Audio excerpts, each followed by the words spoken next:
Hey, brother. I can't hear you.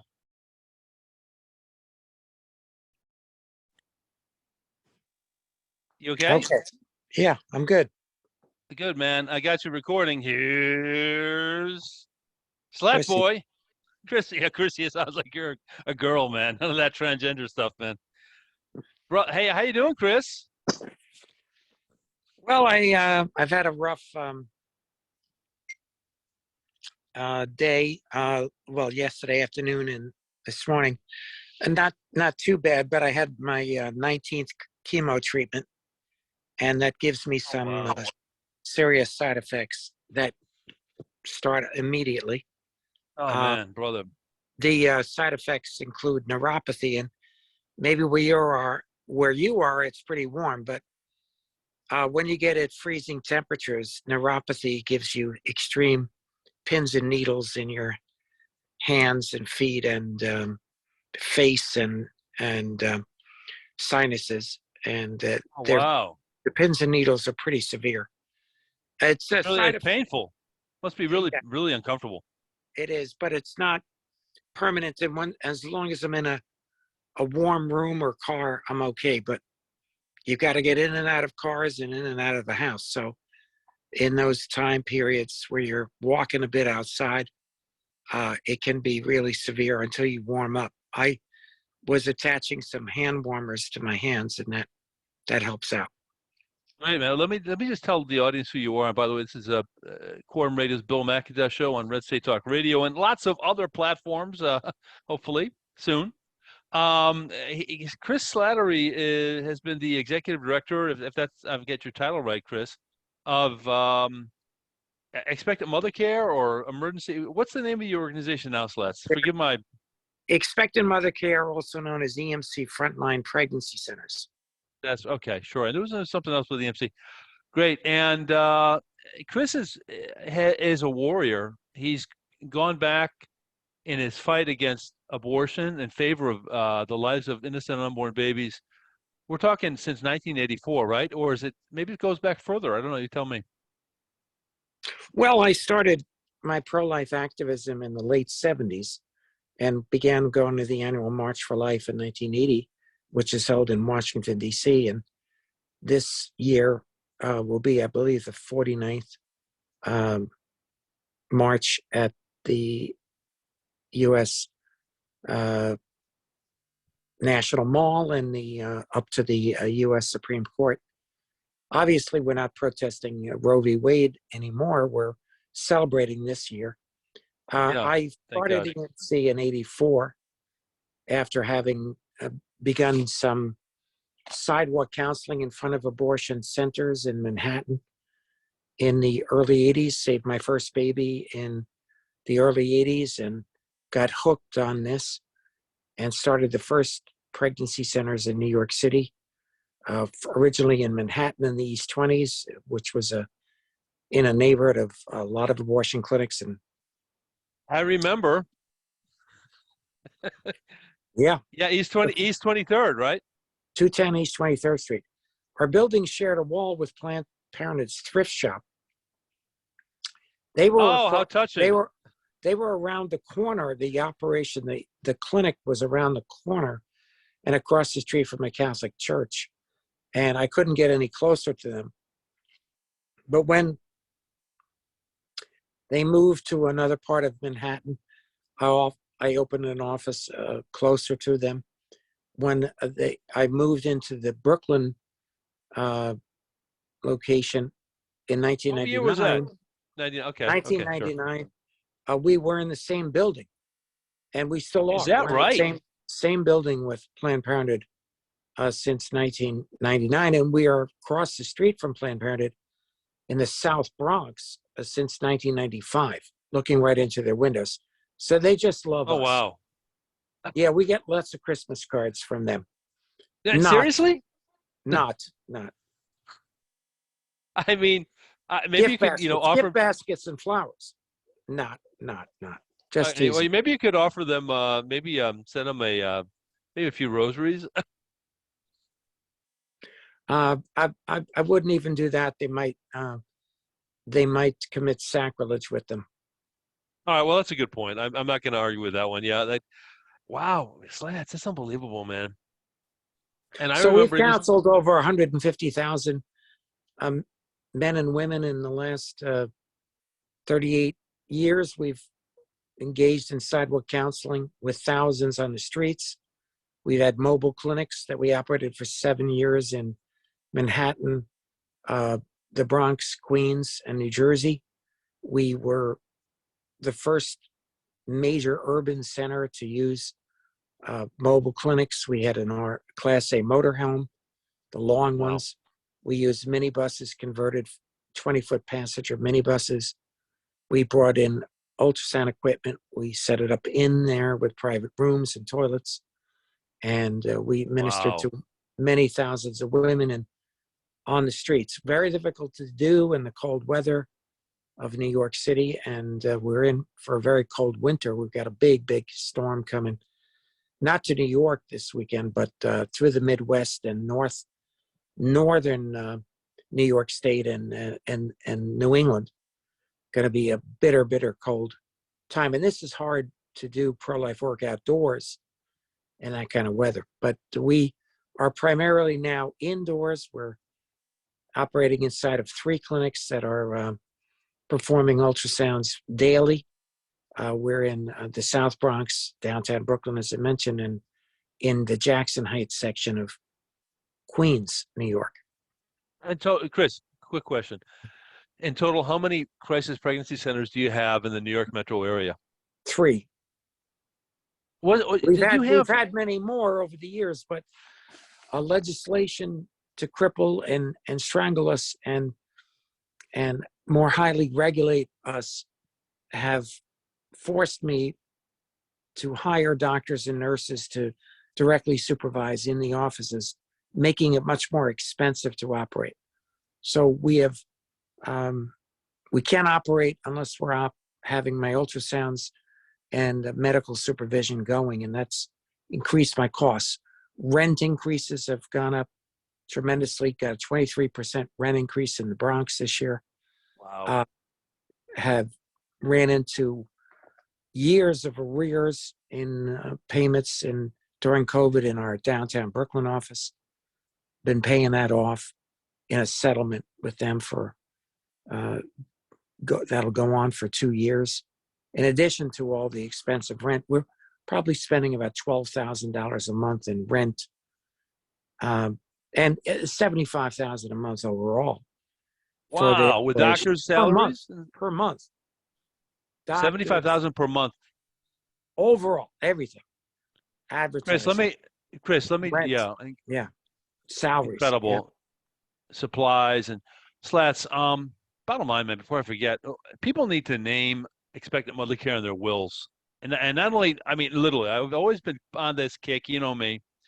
Sounds a little, ghoulish, but I mean, I used to work in a funeral home for a long time, and it's either you use it or you lose it, and when when it's time to lose it, you better lose it the right way. Um, so people obviously you want people on a month-to-month basis to be donating expectant mother care. What if they wanted to do a month-to-month electronic funds transfer with expectant mother care? What do they have to do, Chris? What's the website they go They to? go to EMC, E for expectant, M for mother, C for care. EMC frontline.org. emcfrontline.org. Okay. And there E. they Edward. take Yeah. donations by soon. By next week, we will have a give now, pay later plan where you can give up to $3,000 in a pledge, and you give the first donation the first when you set it up. Then you have 4 months to pay off the pledge. But guess what? The partner we will provide us with the full pledge payment immediately, up to Oh, 3,000. wow. So That's awesome, man. and there's no extra fees, no interest on the pledge, and we're not going to charge you with a crime if you renege on the pledge, but it'll be taken out of my subscription fees Oh if man, you we don't want, don't. yeah. You don't. but most donors are legitimate and they're generous and they're kind. But under the inflation everyone's going through worldwide, people have less money to give now. But if let's say they wanted to make a $500 gift, but they've only got 100 in their pockets, well, they can put 100 down Oh, and wow. pledge 500 payable over the next 4 months. And I get 500 now to use to spend Oh, on more wow. advertising, new That's just telecare terrific. programs. So that's going to be up That on my is website terrific, man. soon. That is But unbelievable. Wow, Chris, yeah, that is so good. Thank God for that, man. What a great, generous donor that person is, or well, foundation. this is not. They're getting paid. They make their money off their subscription fees that we pay $6,000 a year for the subscription to this plan, and it's fair, and Wow, but still, it's great. but it's great to us because they're floating us the money up front of a pledge that could be up to $3,000 per person. So that's Wow. the limit under that plan. You can give more than that if you wanted to directly in a one-time credit card payment, or you can mail a check to P.O. Box 134, Bronx, New York, 10470. Say Tax that again, Chris. deductible, Slowly. Slowly, Chris. EMC, P.O. Box 134, Bronx, New York, 10470. P.O. Box 134, Bronx, New York, 10470. Make the check out to EMC. And we will Wow. bank that. You will get a tax deduction, a full tax deduction to the fullest extent of the law, and you will get a receipt Oh, mailed to awesome, you man. for 2022 contribution, which you can deduct in your 2023 tax filing. Oh, If wow. you're Awesome. Awesome. if Awesome. you're from another country, you may not get a tax deduction. I don't know what country you're from. You have viewers, I'm sure, I'm from mostly the United States, Slats. mostly Americans viewing. Yeah, I know. Just kidding, but it's true. I mean, just you asked it in a way that as if you didn't know. But anyway, that's incredible. So then they can go to what EMC. What's it again, Chris? Frontline, EMC. emcfrontline.org. We'll be posting EMCfrontline.org. Okay. new video there of documentaries of us in action this year, so you can see interviews with our staff, some of the mothers, pictures of mothers getting gifts, recipients of baby photos, donation programs in action. We're not going to be showing you private consultations with mothers and Of course not. highly, but you're going to be seeing a lot of great testimonies about our work. So they can go to that website if they want to somehow find out how to name you in their will. Are you actually actively seeking Yeah, that, Chris? well, You should be getting it. we want beneficiaries to remember us in our will. The official name of the corporation is the Evergreen, one word, Evergreen Association, Inc., a DBA, Expectant Mother Care, and Okay. the corporate address office is at 61 Lewis, Lewis Parkway, Yonkers, New York, 10705. That is what you'd use in the will, but you can always send us the document or just a letter that you're doing this, and you can send it to the P.O. Box. That's our mail comes into the P.O. Box, but the official corporate address is the one I mentioned in Lewis Parkway in Yonkers, New York. That's what you'd put in your will to, benefit the Evergreen Association, Inc. At 61 Lewis Parkway, Yonkers, New York, 10705. That is a registered charity with the IRS. EIN number is 13-330-1413. 13-330-1413. That's the registration number with the Internal Revenue Service. We guarantee you a tax deduction for a cash gift, a pledge, and then if you remember us in your will, remember us a bequest, you can donate insurance, life insurance. You can donate property, jewelry, or portion of your 401k or IRA. Donate a house, donate a car, donate your firstborn. No, wait a minute. No, not that. Secondborn. I meant to say secondborn. Donate your Gulfstream jet, right? Right. We'll take secondborns. Just adding a little Christmas humor. By the way, like it. I love it. Did you see the Christmas cartoon of the Magi giving gifts to Jesus? And one of the Magi said, "Now, Jesus, you're only getting one present. It's either for your birthday or Christmas, but not two." Get the joke? Yeah. Yeah, he must have been a real shyster, but I don't. It's funny. So no, Slats. Let me first go back. I mean, listen. The reason I insist so much on people remembering you guys is that most people are listening to this. They've been blessed by so many things. They've had their ups and downs in life, but they've been blessed by many, many things. And what they may not realize is that it's not that easy, or for a lot of people, especially expectant mothers who find themselves with a crisis pregnancy and have nowhere to turn. And huge numbers of women, I mean, they've done polls, you can probably quote this and go into detail, that that women have gone to get abortions because they feel like they have nowhere to turn. So well, often it's not just abandonment. Often it's worse than that. It's coercion. It's high-powered pressure from boyfriends or sisters, mothers, fathers, family members, best buds, who for their own personal reasons, and obviously boyfriends who don't want to raise a child or be responsible for child support have the biggest reasons, and they're usually the biggest influence. But sometimes the boyfriend is an ally of the baby and not an assassin or not an accomplice, and wants his child. But I had a 28-week-old mother, 28-week in pregnancy mother that I was counseling on the phone last week. I got her to come in. She's keeping the baby.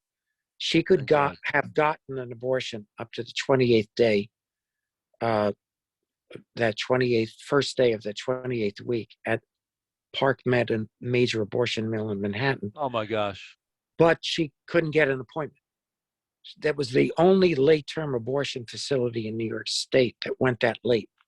So I basically, it was kind of an easy turnaround. I basically convinced her she could not get an abortion, and I would help her with adoption. But I discovered in the process of discussion with her that her boyfriend actually all along, he wanted to have the baby, and he's been supportive. So not amazing. The fact is, this is the case that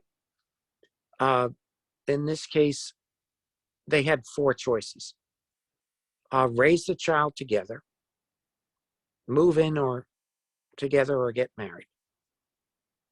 She raises the child by herself. He raises the child by himself, or they choose adoption. Yeah. And they're still thinking about it. Yeah, so they need prayers. What's best for them is between them and God, and I'll be staying in touch with her. And if he wants, since he's been a supporter throughout the pregnancy, wanted the pregnancy, she can't just say, "Okay, I'm doing an adoption, and whether you like it or not." No, that won't fly. An engaged father, engaged not for marriage, but engaged in the pregnancy, has the legal right to his fatherhood.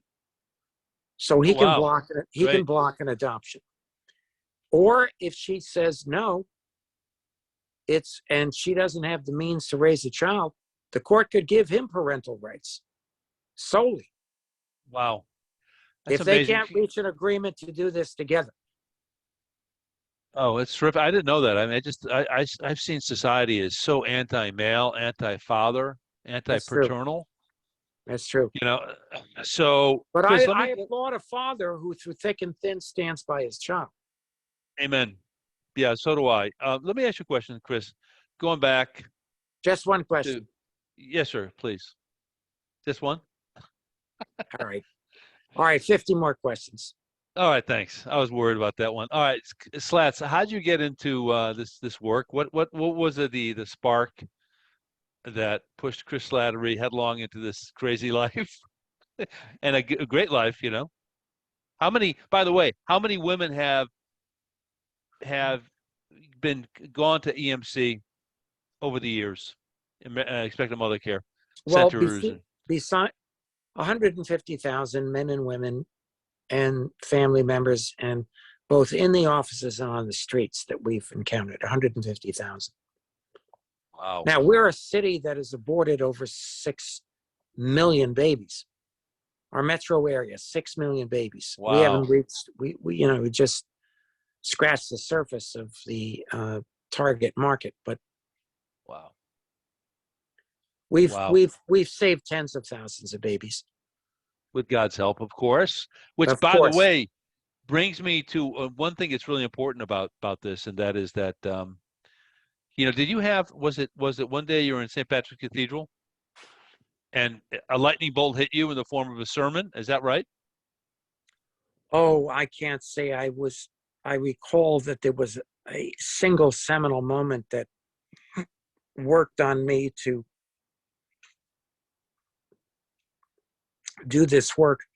And even when I started, I was engaged in a full-time advertising career when I established EMC, and I didn't go full-time till 1990 when I was had been arrested in 1988 and 89 for sit-ins with Operation Rescue, and then I had a massive lawsuit, a federal lawsuit I got hit with. So when I got fired from an advertising job for too much adverse publicity as far as they were concerned about me and my cases, they I just decided to burn my bridges to advertising and go full time in 1990. So that's now going to be in a few weeks 33 years ago.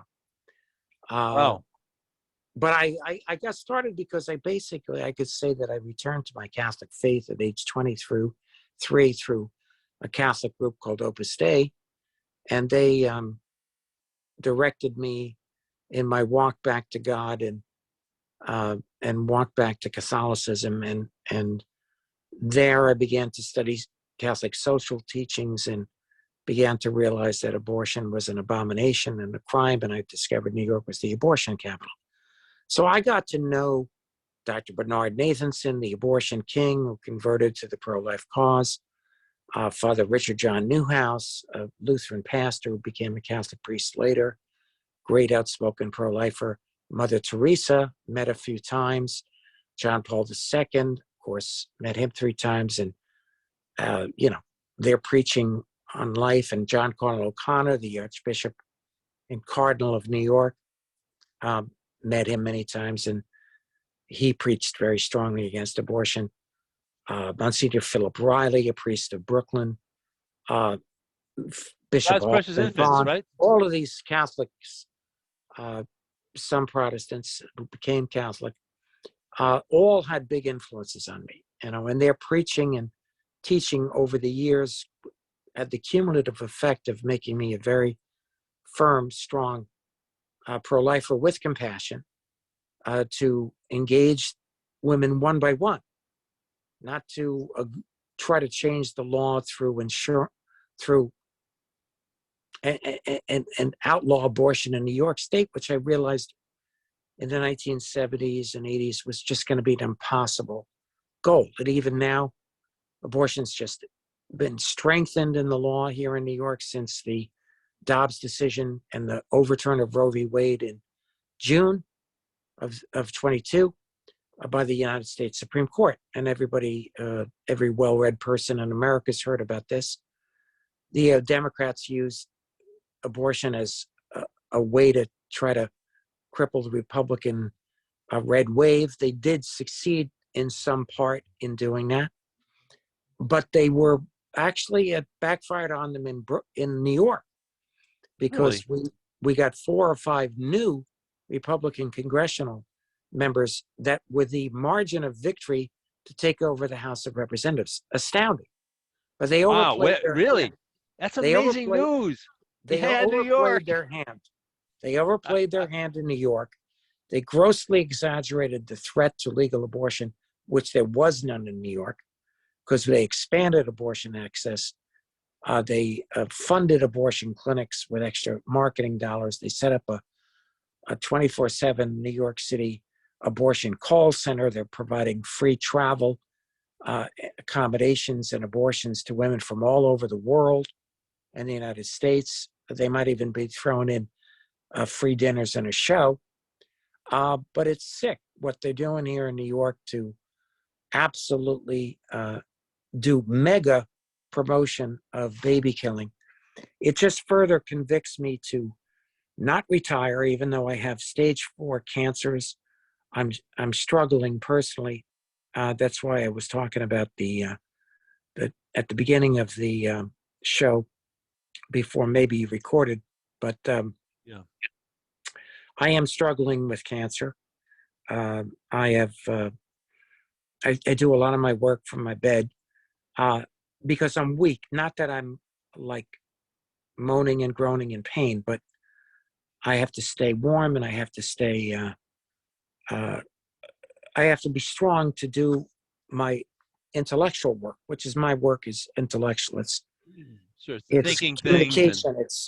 It's planning. It's developing strategies. It's placing advertising in 5 or 6 different through different partners. It's complex. There's a lot of complexity to fundraising, as I was sure. talking about the the complexity of this new program that we're instituting called Give Now, Pay Later, making film documentaries, getting Wow. websites up, getting all this stuff done in the modern technological age, making sure that everybody has good working computers, and we're using about Yeah. 5 different technology sites to educate staff and clients. It's not just handing people brochures, and you've got to have Sure. sophisticated tools that you text or email or that you show people live in person, Right. video, documentaries, persuasive communications. Takes a lot of sophistication in today's day and age. It's a long way from the days when we opened our center, and you were there at the beginning. Yeah, We man. I knew each remember. other from New York, and we were pre-VHS videotapes when we opened. Yeah, it We were was like using it's we were amazing. using synchronized Kodak carousel slide projectors I remember with that. sound coordinated with a CD cassette into a player Yeah, it that wasn't a had CD. Wait, it Chris, had excuse it me. had It was a cassette. carousel slides. Now, most of you, anybody who's on here is young. Kodak slides, What the heck is that? projectors, cassette tapes. What are Huh? those? Maybe I saw them in a media museum somewhere. But those things were like, those are the tools we had. We didn't have computers. We didn't have internet. We didn't have cell phones. We didn't have In fact, remote Chris, call Slats, forwarding. listen, We had Chris. answering machines on phones, le- answering Yeah, machines. let me tell you. Let me remind you because you I didn't do it. You did. When you had your first meeting to call for people supporters to come together and launch a crisis pregnancy center in Manhattan, you have this very unusual, very clear, very condensed, like not gothic, but it's just it's unique. It's Chris Slattery, a text, and you wrote a sign, and it's like calligraphy, man. You got incredible handwriting.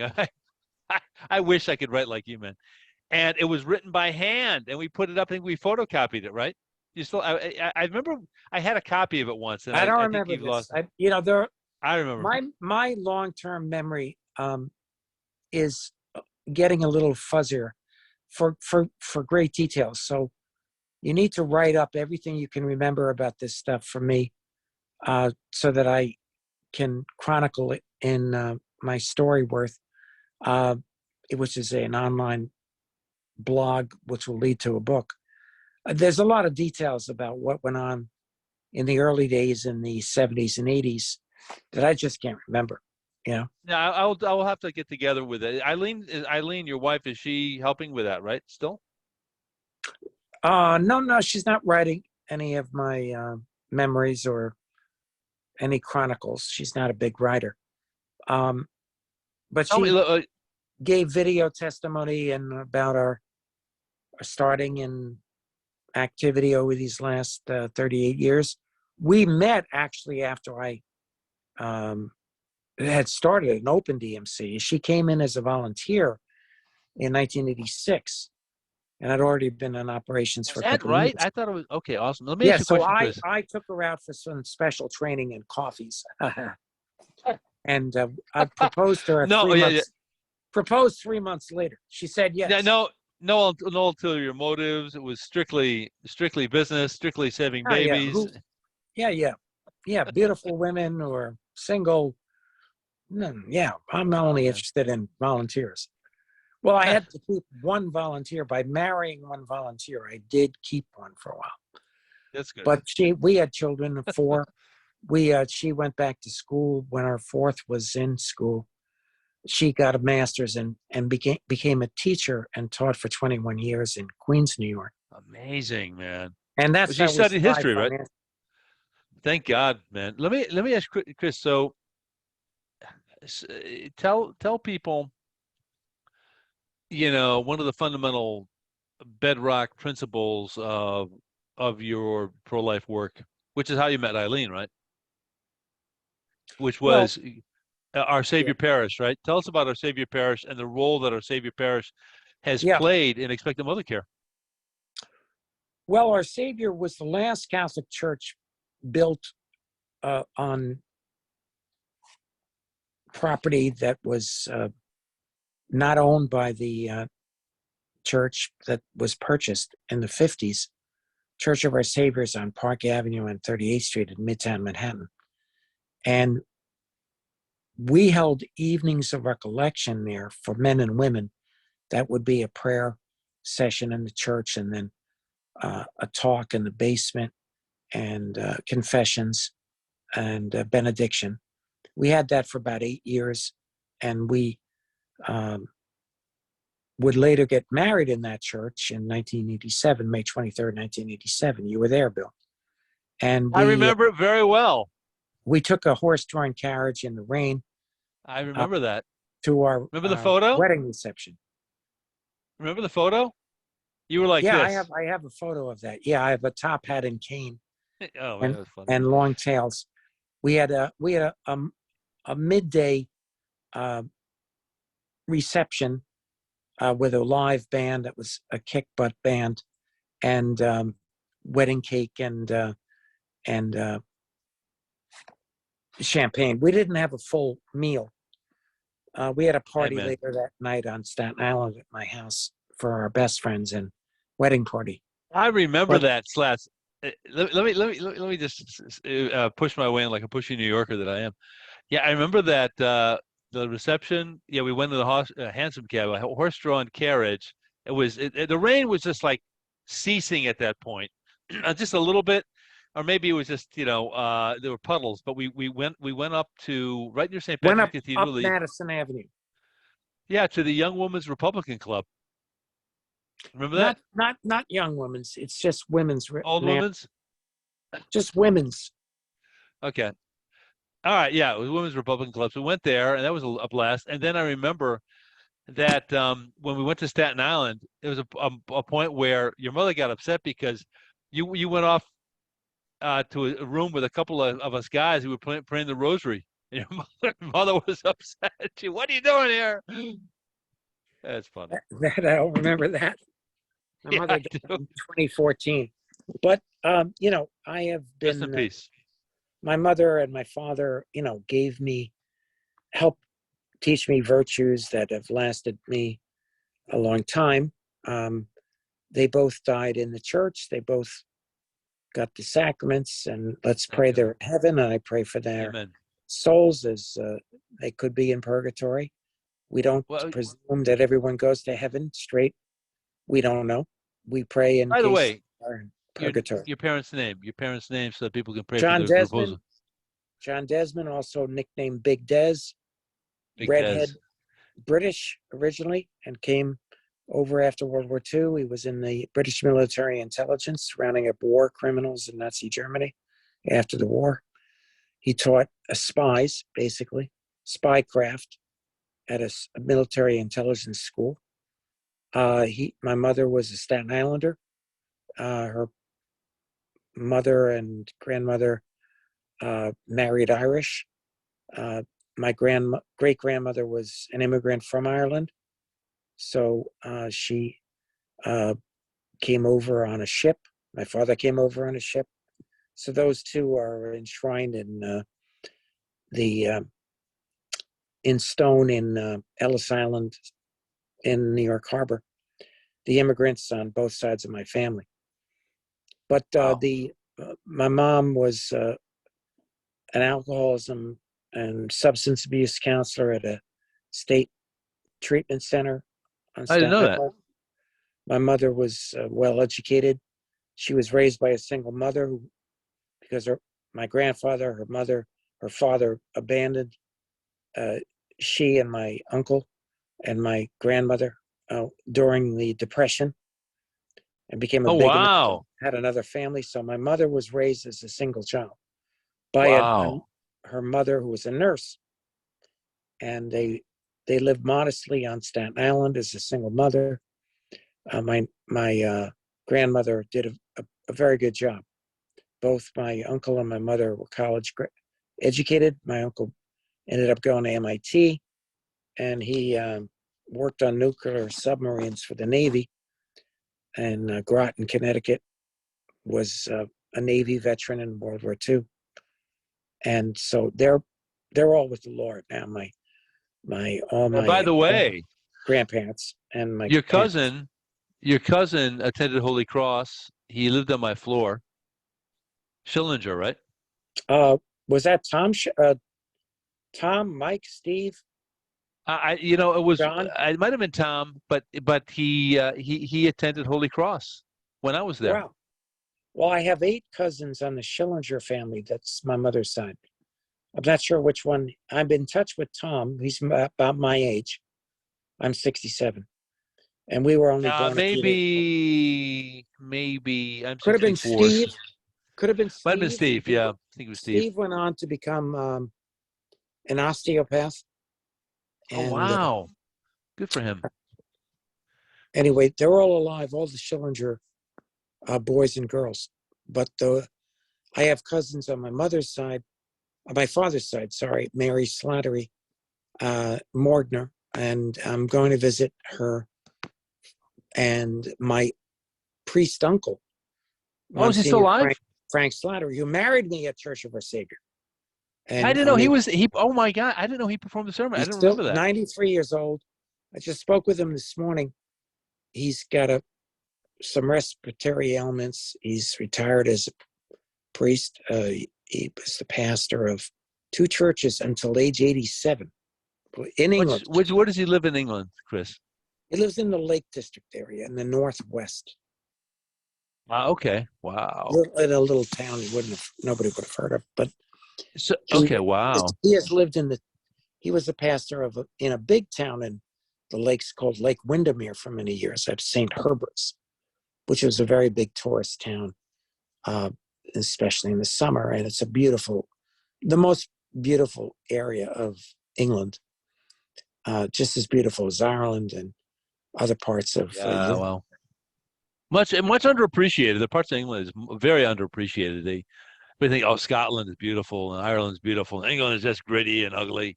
Not true. The Lake District is gorgeous. And you have mountains surrounding the lakes. They're not extremely high peaks, but very hikeable. They call it trekking over there. And Right. my uncle was a big mountaineer. He was the president of the Achille Climbing Club, and took Really? many boys when he was a younger priest on hiking expeditions. They actually had their own cabin in Slash, you the there, pal? mountains. You got frozen. I'm still frozen. No, I'm still Okay, here. we got Slats. Okay, good. That's good, man. All right, so Slats, let me ask you a question. Because this is I know that over the past 33 years or 32 years and some months, amazing things have happened. Do you remember do any Christmases stand out as especially memorable? Because I want to put this on Red State Talk Radio for the Christmas weekend. Is there anything that stands out in your mind, Our first really special? Christmas with EMC was we had a Christmas party in the basement of Holy Trinity Church on the Upper West Side of Manhattan in 1984. So that was 38 years ago. And this was when I had no money.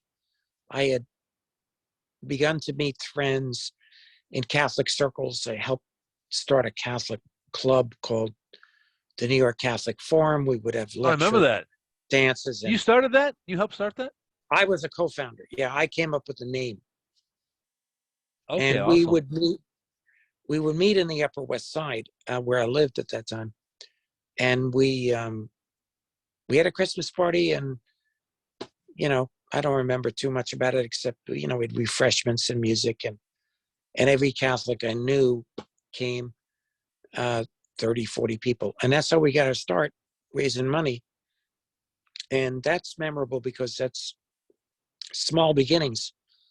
I signed a lease that month, a 5-year lease. I went out in faith because I had to put down like $1,600 or $1,700, and one guy gave me a $1,500 check in 1984. That was a lot of money, Yeah, it was. and I signed a 5-year lease. I had no more money. I just had enough money to sign the lease, 1 month security, and that was it. And so I had to go out in Wow. faith. We had to renovate an old print shop. There were no bathrooms, there were no walls, there were no rooms. It was just one big, giant open space with brick walls, a skylight, I some remember that side windows, skylight, man. and I remember that very well. we built that out for $35,000. Would have cost Dean 150. Hanson. I remember Dean Hanson. Yeah, guy from Brooklyn, chubby old Amazing, man. guy, nice guy. We even opened up, and we had still light fixtures and wires hanging from the ceiling. We opened up in the summer before the renovations were finished. I had already had to place an ad 6 months in advance in the Yellow Pages because that was the only way to advertise. So I had a phone Yeah. number, but the office wasn't even finished. But we were seeing women in the summer of 85. Do you remember, I think I remember the first call. Yeah. I think I remember the first call. We were with Bob Pearson. Yeah. Bob Pearson was the guy that trained me and gave me all kinds of advice and on how to open up this center. And we got in trouble in the 1987, coming back on a ferry boat from Staten Island, where I stayed overnight after returning from the March for Life in Washington in January of 87. I saw a picture of a press conference headline photo in the New York Times Metro section of a lawsuit filed by the New York State Attorney General against me and our You pregnancy. found out about it in the New York Times, right? Yep, just like Father Frank Pavone found out about his laicization on Saturday through a media article. Yeah. The Vatican didn't tell anybody except him. It told everybody except him. Amazing. Wow. But anyway, Yeah, that's another topic, a bit in a whopper. Uh, so Chris, I mean, so what other Christmases stand out? You had some things happen. I remember once, out of the blue, I was once at your house in Stuytown, and all of a sudden, out of the blue, somebody came, knocked on the door, and gave you a bunch of cash. Remember that? Do you remember that? no, I don't. I do remember there was a very generous priest a couple of generous priests who were three of them. Father Richard John Newhouse, who had been a Lutheran minister for most of his life, adult life, and he converted to Catholicism and actually was assigned to a parish that we lived in at that time in the Immaculate Conception, Immaculate Conception, the West 14th 14th Street, Street. Yeah, East 14th Street in Manhattan. But yeah. he would, over his lifetime, he gave us over $100,000 in cash Oh, gifts. wow. And there was another priest Amazing. who was a cousin of Mel Gibson, of Father Gibson. I don't remember his first name. He used to give us cash. And Father Benedict Rochelle, Oh, who I didn't wow. mention earlier, one of my bigger influences, he gave us Yeah, over I know. $100,000 through the Franciscan Friars of the Renewal, which he co-founded in the Incredible. 1980s. And he was generous, very generous to us. Maybe he found it Uh, late. I found that my experience was when we did fundraising was the priests were very generous guys. I hit up several, but Chris, I remember what happened was that somebody from the archdiocese came, knocked on your door, and gave you an envelope, and it was like, I don't know, it was a $500 cash or $1,000 cash, but it was there were some people that took care of you, I think, at the archdiocese in New York. So so it just, I mean, it was a lot of struggle, a lot of like going from point. Here's a story about how do you raise money when you know nobody or you hardly know anybody. I mean, if you've ever seen the movie A Saturday Night Fever, there's this seminal moment in the movie where Tony Manero gets a job in Manhattan. He's in Brooklyn all his life, and he drives over into Manhattan. It's like the music is playing, he's going to hit the big time. And that was me moving from Staten Island to Manhattan, 1978. But I came to Manhattan. I knew one guy from college. That was it. He tried to get me into cocaine and drugs, and I dumped him like a hot potato. Yeah, as a friend. It was, and then I got this idea as I became a Catholic again that year. The daughters 83, of Saint 82, what day? What year? 78, Okay. September 78. Anyway, the Daughters of St. Paul are a media apostle of Catholic sisters, and they had at that time a bookstore right across from Grand Central Station in Midtown Right. Manhattan. The Bank of America building. So I made up some business cards, and I said to the sisters, "Hey, sisters, I'm starting this new pro-life pregnancy center, and I really don't know anybody. If anybody comes in here and buys any pro-life books, pamphlets, encyclicals, please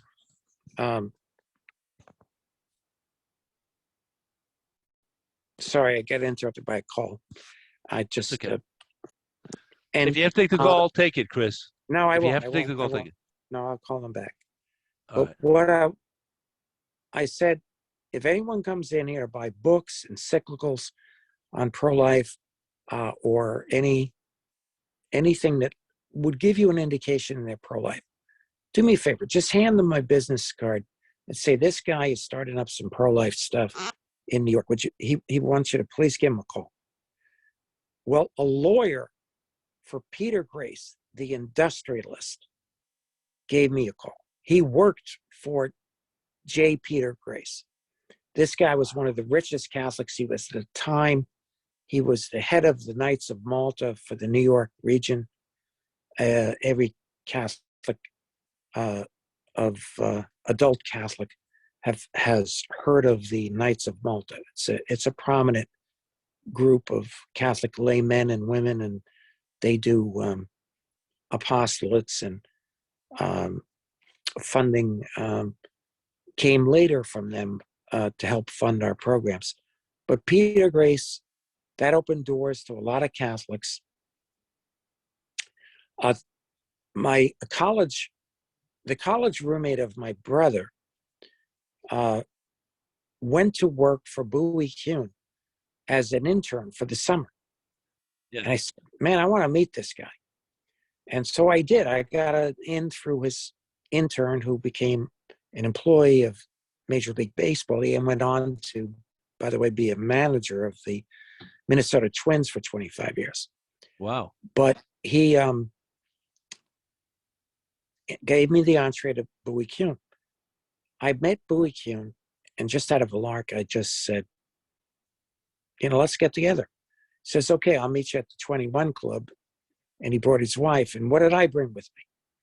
The newly released videotape of The Silent Scream by Dr. Bernard Nathanson. Wow. I didn't even know he was Catholic, and his wife was Episcopalian. So I introduced him to Opus Dei. I introduced him to a foundation that I had just started with some of the guys from J. Peter Grace, and he chaired it. We had a cruise for life for about 18 years. He was the chairman of the board of the Greenwood Foundation, which became a philanthropic arm to help fund our apostolates. We would have $1,000 a ticket black tie cruise around Manhattan Harbor. We had the owner of the New York Giants, John Mara. Wellington Mara. Wait, I gave you John Mara. Wellington. You know that? Yeah, Wellington. Yeah, John, they live down the street from us in White Plains. Do you know that? No kidding. No, I didn't know. We went to the same. John graduated grammar school with my brother Vin in like 1968, and then I think Stephen was in my grade for like a year or so, and then I went. We used to go to their house. They had an Irish maid, like 11 kids at the end of the street, and I remember going there. Anyway, but that's a silly little detour. So anyway, so then Wellington Mara was incredible. He helped you guys out a lot. So too. he was a big philanthropist that helped us out. Bowie Kuhn. For those of you not into, excuse me, I don't have a cold. That's a side effect of my chemo with sneezing. Gesundheit. God bless you. Yeah, bless me, and you. Thank you. We so the Maras, the Graces, the Bowie Kuhns. Bowie Kuhn again was the commissioner of Major League Baseball. For those non-baseball fans, look him up. He's deceased. Mara's deceased. Peter Grace is deceased. All these great early supporters of EMC were great helpers. As I went out on a limb, just asked these sisters in a bold move, just pass out my business cards for me. I know nobody. And it worked. Wow. Amazing. It got me into the high-end Catholic world. I developed some contacts over the years with some other Knights of Malta. Some of them have given us many millions of dollars over the years. Wow. We are not wealthy. We are always struggling. I went into arrears by $250,000 in our Brooklyn office, and somehow I survived that through COVID, and I'm paying that off. We have a lot of debt.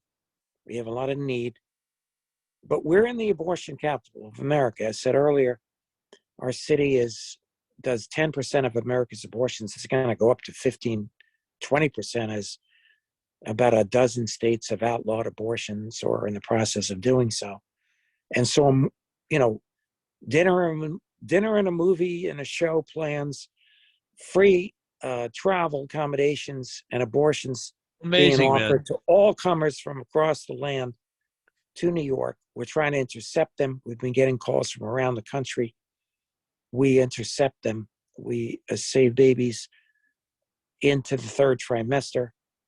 We do this through pregnancy testing, ultrasounds, consultations with nurses and doctors, and compassionate care and prayer and mortification and sacrifice, and willing cooperation of donors who give us $10, $15 a year, or some that give us a couple of $100,000 a year. But every supporter is essential, and every prayer backer is essential. We ask for your prayers and your sacrifices for EMC Frontline, for Chris Slattery, workers, my wife, for all the campaigners who have worked for us. So the sidewalk counselors, the thousands of volunteers that we've had, the interns from all around the world. We had an international intern program that was thriving until COVID. We had up to 50 interns a summer from around Wow. the world, a lot of them from Spain. We have a house in the Bronx where we can still house and provide room and board and stipends to particularly young people in their 20s, 30s, 40s, not older, please. But we will deploy you and train you, feed you, house you, pay you, give you Metro cards. It's not a job, it's not employment, but it's an internship. Go to Right. prolifeinterns.com for more information. What's it called? Prolifeinterns.com. Great. Slats, one thing I definitely want to ask you. Can you please tell us the story about how you got a Brooklyn hospital to stop performing abortions? This is incredible. Yes, we did have a bold move where we were seeking prenatal care partnerships where we could get doctors and to actually sublet our office space, and I pulled it off. For about a year and a half, I had a $7,900 a month income from a hospital that came in and used our clinic to do prenatal care and then deliver their babies in Brooklyn.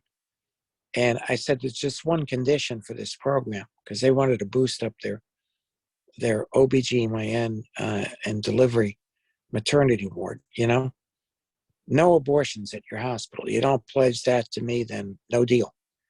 And the president of the hospital said, okay, no problem. We'll do that for you. Wow. I tried that with other hospitals, then they ran me out on a rail. Yeah. But I don't care. That's great, man. Good for you. I What had a other great spirit. partnerships with other hospitals. St. Vincent's Hospital in Manhattan, they're long closed. A hospital now called Bronx Care, which was called Bronx Lebanon Hospital at the time. I had them paying for ultrasonography for us, and they did prenatal care at their hospitals. But they did pay for my ultrasounds for, I don't know, 6-7 years. I partnered. We got also Our Lady of Mercy Hospital in the Bronx. We partnered with. We had them. We built a second clinic out in the South Bronx across the street from ours. There was no handicap accessibility in the building where we counseled women. So we went into a building, kitty corner across the street and opposite the Planned Parenthood's building too.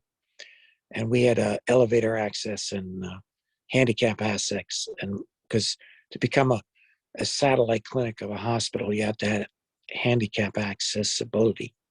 So we partnered with a total of 4 hospitals over the years, including Our Lady of Mercy, St. Vincent's, Bronx, Lebanon, and a hospital in Interfaith Medical Center in Brooklyn. So I've been creative. I've had all kinds of different setups and partnerships. I've always been trying to collaborate with all kinds of pro-life groups and non-pro-life groups and hospitals. Sometimes you get overly scrupulous people that think you're evil because you're delivering babies in hospitals that do abortions. And I say, would you bring up your SUV? Let's convert it into a delivery van, and you take charge and you deliver your babies for us. You get a medical degree, you become an obstetrician gynecologist, and you deliver out of your van. Because guess what? There's not a single hospital now in New York that doesn't do abortions. There's not a single Catholic full-service hospital operating in the 5 boroughs of New York City or in Westchester County, New York. So if you think it's immoral for babies to be delivered in hospitals that also kill babies, bring up an RV, fund it, operate it, deliver the babies in your van for us, okay? Incredible. Wait, there's no Catholic hospitals left in New York, in the New York City area? There are a few. One is geriatrics only, and the other is hospice only. No maternity care, not full service. Calvary in the Wow. Bronx and Cardinal Cook medical center in Manhattan. No full service, no maternity, no deliveries. St. Vincent's is long closed, went into bankruptcy with a debt of 750 million only, and they couldn't Oh, sell wow. it. No one would take on the debt, couldn't sell it, was sold off in bankruptcy, turned into condos. Unbelievable, man. That's where our 4 children were born, St. Vincent's Hospital. And Dr. Wow. Nathan, the abortionist who became his godfather, he was the abortion king. Go see the movie Roe versus Wade, starring John Voight and others, familiar actors. Can't remember the others' names, but a great documentary, not a documentary, but a drama about the establishment of the Roe v. Wade precedent and court case in U.S. Supreme Court, and established January 22nd, 1973. That By the way, movie yeah, go ahead. featured Dr. Nathanson prominently. He was an abortion king. He helped legalize abortion in New York State and had his hands behind the Roe v. Wade decision. I became his godfather and was there when he became a Catholic, received his first communion, first mass in St. Patrick's Cathedral. It's featured. The scene is featured in the movie, although it was carried out in real life in the crypt chapel. They filmed it on the main altar of the cathedral. I was obviously with actors, not the real. It was not a documentary. It was not filmed with the actual ceremony, which wasn't filmed. I went to lunch with them later after the ceremony, and I sat next to Chuck Colson, the famous Chuck Oh, Colson really? of Yeah, sure. Watergate infamy, who, after his prison experience, he founded Prison Fellowship, which became a great apostolate to prisoners around the United States. So we should have this part of the interview with a little music with the Godfather, Chris Slattery, the Godfather. Do do do do do do do do do do do.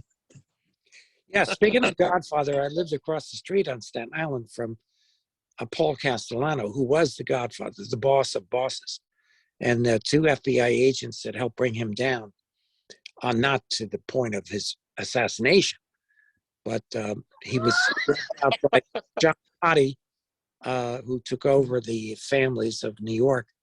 But Paul Castellano literally was, his kitchen was 30 feet from my driveway, and the FBI wanted to stake out from front of our house, no, inside our house, I should say.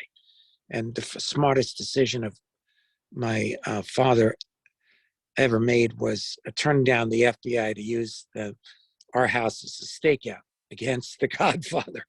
That could have been fatal. My father died of cancer, but otherwise he would have died of That's that one's. sunken in cement feet down on the New York Harbor, or maybe under slabs of concrete at MetLife Stadium. Who knows where the famous union boss Jimmy Hoffa. Jimmy Hoffa is buried. But Well, anyway, no, I have a little. Yeah, go ahead, go ahead. I have a anyway, story about that, but no, what I was going to ask you was, so Slats, tell us about any miraculous, amazing anecdotes that you have in your file, your mental yeah, file. I'm going to tell one, and I've missed about 7 calls that I've got to All get right. back. So I'll tell you one story about the Khans. A Muslim couple came from South Africa via their home country of Pakistan. They got discriminated against. They were the wrong skin color in a black culture. And the blacks didn't think they were black enough, so they were discriminated. They were dark-skinned, but brownish, not black. They came to Queens. They overstayed visas, and they were illegal immigrants. And I ministered to them when they were considering an abortion. No, they were planning on an abortion. So I said to Mr. Khan, "What do you do? What is your work?" He said, I'm a body man. I said, "You kind of look, Johnny Atlas exactly. What do you mean you're a body man?" He worked in body shops. He repaired cars. And I said, "Well, okay, well, get yourself a job in a body shop." He says, "Well, I don't have any tools." Okay, no problem. Let's go down to the hardware store. And he says, "No, no, you don't understand. Body shop tools are very unique and they're very different, and you can't pick them up in hardware stores." So he went to this shop which had all kinds of exotic tools, and they were expensive. I spent $1,700 on tools for this guy in something like 1998 or 99. Well, in 2019, I got a message from a woman who said, "My parents are the cons." I got a message on LinkedIn. "Are you Chris Slattery? Are you the Chris Slattery that worked with my parents in the late 90s?" And I said, "Yes, I am." "Well, you saved my life." "What?" "Yeah, I'm the daughter of the cons. I'm the daughter that you saved, because you helped my father get a job. You helped my father get started. You saved my life because they chose life for me. By the way, I happen to be pro-choice, but thank you. Thank you for saving my life." Pro-choice Muslim, after that? Wow. well, Muslims, good people, made a good choice for life. And that's my story. I got to sign off on because I got a lot of callbacks to me. All right. Go, Chris. Hey, God bless you. Merry Christmas to you and the whole Slattery family. Say hello to Eileen, and folks, help out Expectant Mother Care. And God bless you, Chris, for everything, man. Yeah, make a Christmas gift at emcfrontline.org. And remember, you only have to give Jesus one gift this Christmas, not one for his birthday and Christmas. They're the same thing. Amen. Give him your heart and soul. Well, that's Year, great. With year that, round. Year round. well, Chris, that's terrific. Thanks a lot. God bless you, Chris. And let's pray for Chris Slattery and his health And his Bill, apostolate. did you notice I now have more hair than you have? Hey, Remember look, me don't make. a year ago? I had less hair than you, if that's possible.